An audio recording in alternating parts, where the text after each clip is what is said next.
Hello everyone, welcome to biology everything biological. आज हम लोग पढ़ेंगे न्यूक्लियस के पार्ट टू, न्यूक्लियर ट्रांसपोर्ट के बारे में। और इधर हम लोग देखेंगे कि कैसे न्यूक्लियस के अंदर small molecules, DNA, RNA, protein सब ट्रांसपोर्ट होता है। ये पोर्शन काफ़ी इम्पोर्टेंट है सीएसआई, नेट और गेट और all the national level exams के लिए। तो ये वाला पोर्शन आप बहुत अच्छे से पढ़ लीजिए। तो पहले तो ये जानना है कि ये न्यूक्लियस में ट्रांसपोर्ट होता कैसे है। ये ट्रांसपोर्ट न्यूक्लियर में होता है एक न्यूक्लियर पोर कॉम्प्लेक्स बोल के स्मॉल स्मॉल पोर्स से। तो ये जो चैनल्स है, these are the only channels through which small polar molecules जैसे ions, macromolecules, proteins and RNAs can travel between the cytoplasm and the nucleus. मतलब यही चैनल्स है न्यूक्लियर पोर कॉम्प्लेक्स जिसके थ्रू साइटोप्लाज्म और न्यूक्लियस के बीच में कनेक्शन जारी रहता है, जिसके थ्रू सारे प्रोटीन्स, डीएनए, आरएनए इसके अंदर ट्रांसपोर्ट होता है। तो ये देखिए, इसका एक एक्सट्रीमली लार्ज स्ट्रक्चर होता है with a diameter of about 120 nanometre and molecular mass होता है around 0.125 million daltons. Composed, it is composed of 30 different pore proteins called nucleoporins, each present in the multiple copies। तो ये न्यूक्लियोपोरिन्स भी बोला जाता है इसको। तो आरएनए जो भी न्यूक्लियस के अंदर सिंथेसिस होता है उसको साइटोप्लाज्म में जाना होता है for for transcript, for protein generation, like for translation. और जो भी प्रोटीन जैसे ट्रांसक्रिप्शन फैक्टर्स को डीएनए के अंदर जाना होता है या न्यूक्लियस के अंदर जाना होता है फॉर ट्रांसक्रिप्शन।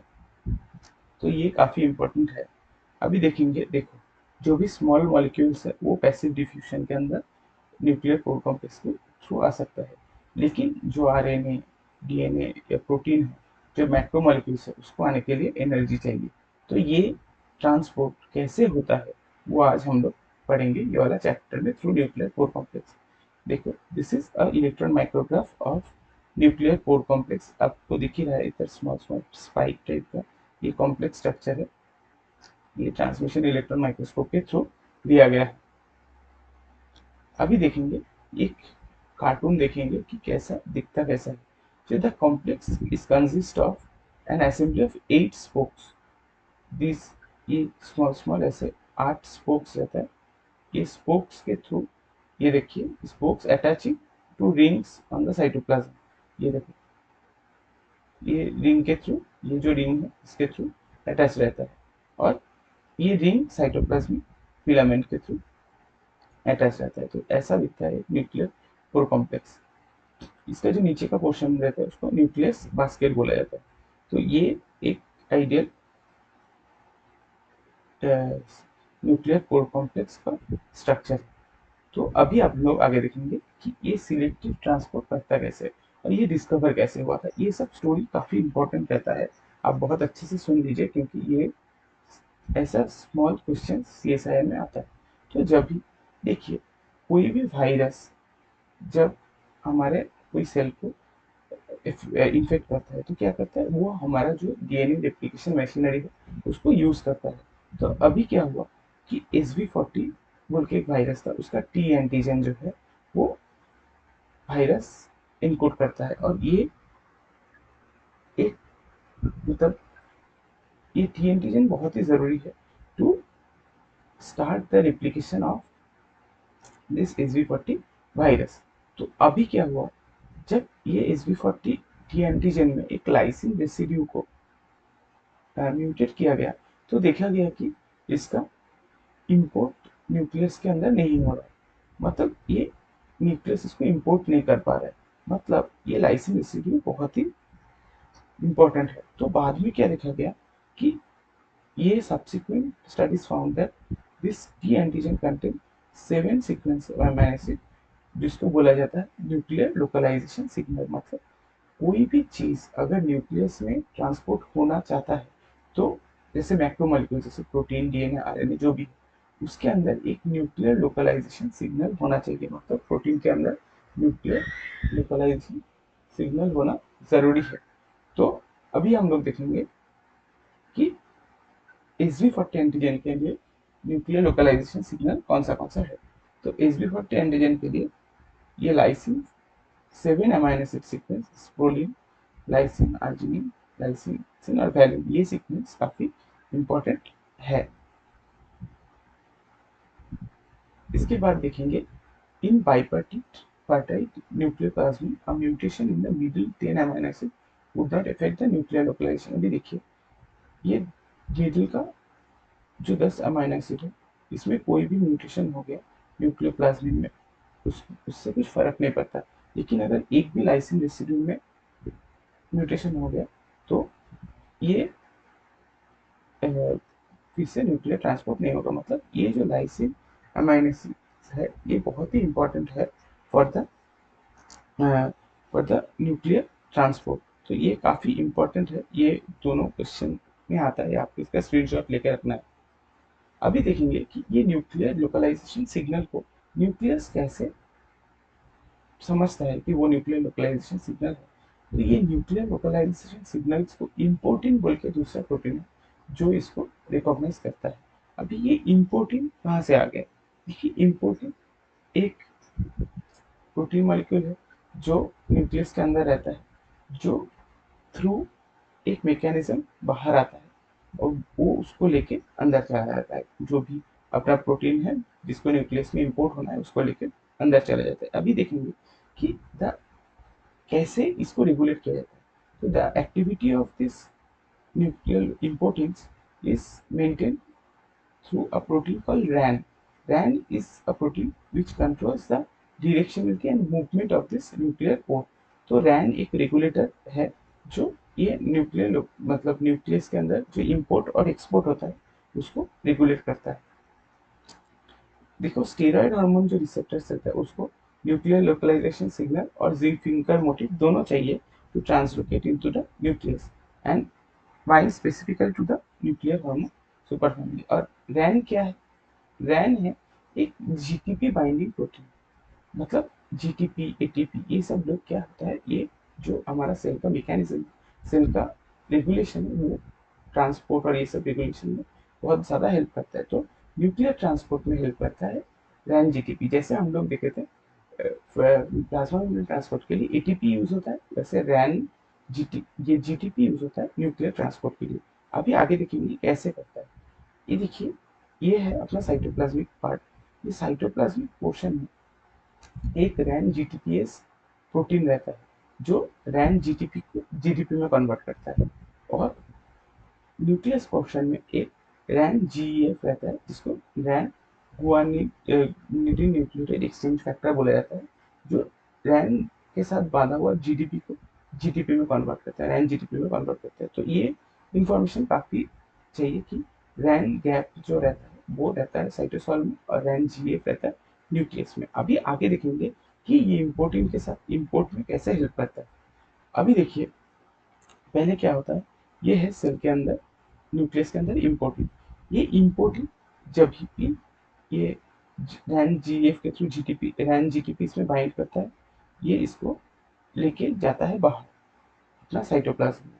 अभी ये साइटोप्लाज्म में रहता है क्या, रैन जीएपी। ये रैन जीएपी जो रैन जीटीपी रहता है उसको रैन जीडीपी में कन्वर्ट करता रहता है, और जब भी ये कन्वर्ट हो जाएगा जीटीपी से जीडीपी हो जाएगा तो ये इम्पोर्टिन जो है वो रैन जीटीपी से रिलीज हो जाता है और ये इम्पोर्टिन फ्री हो जाता है साइटोप्लाज्म में। अभी ये इम्पोर्टिन क्या करता है, जो भी प्रोटीन में ये न्यूक्लियर लोकलाइजेशन सिग्नल देता है उसके साथ बाइंड होता है।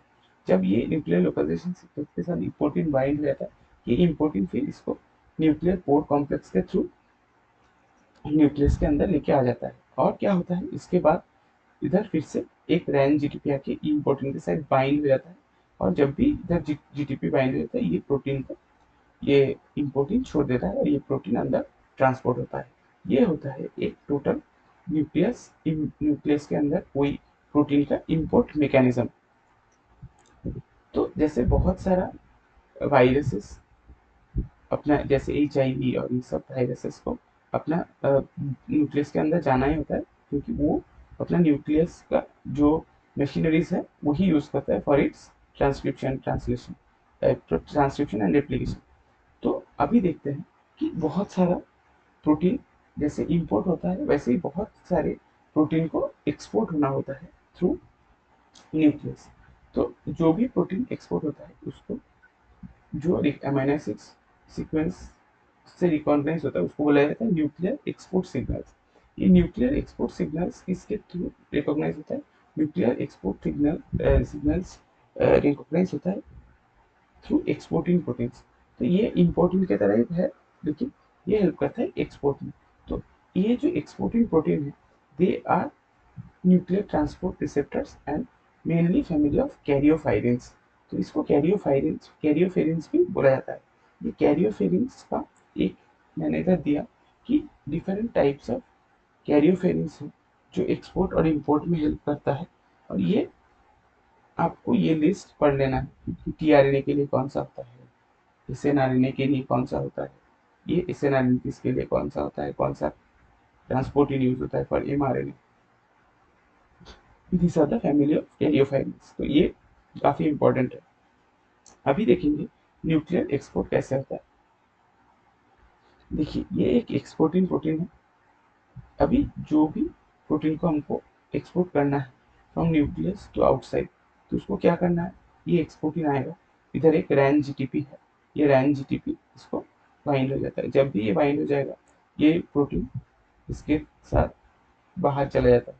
बाहर जाने के टाइम पे रैन गैप रहता है, उसके थ्रू जीडीपी और जीडीपी हो जाता है। जब भी जीडीपी हो जाएगा इमीडिएटली इसको एक्सपोर्टिन को छोड़ देता है और एक्सपोर्टिन फिर से ये प्रोटीन को छोड़ देता है।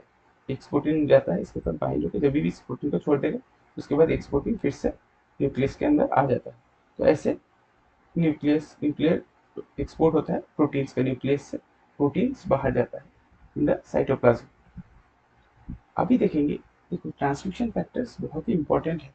तो ये ट्रांसक्रिप्शन फैक्टर्स का जो मैकेनिज्म है ये कैसे काम करता है, देखो एक एग्जांपल है एनएफ काप्पा बीटा। एनएफ काप्पा बीटा के साथ आई काप्पा बीटा बोल के और एक प्रोटीन हर वक्त बांधा रहता है। जब ये दोनों बांधा रहता है तो एनएफ काप्पा बीटा का जो न्यूक्लियर लोकलाइजेशन सिग्नल है वो हाइड रहता है।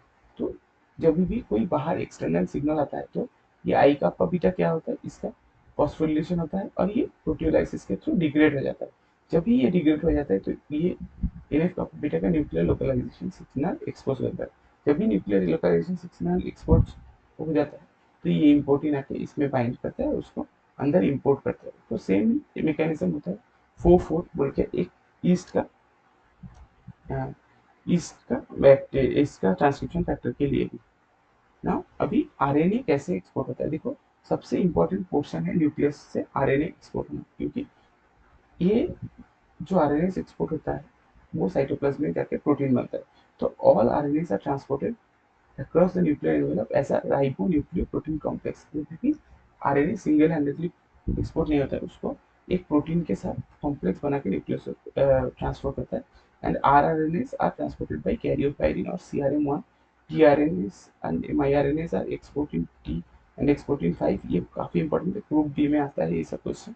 एंड एमआरएनएस क्या होता है, एमआरएनएस जब प्रोसेसिंग हो जाता है उसके बाद they bound to exporter complex and which mediates the transport through the nuclear pore complex, and a helicase associated with the cytoplasmic phase of NPC then releases the mRNA into the cytoplasm। मतलब एक helicase present रहता है cytoplasmic phase of nuclear pore complex में जो final transport कर देता है cytoplasm में एमआरएनए का।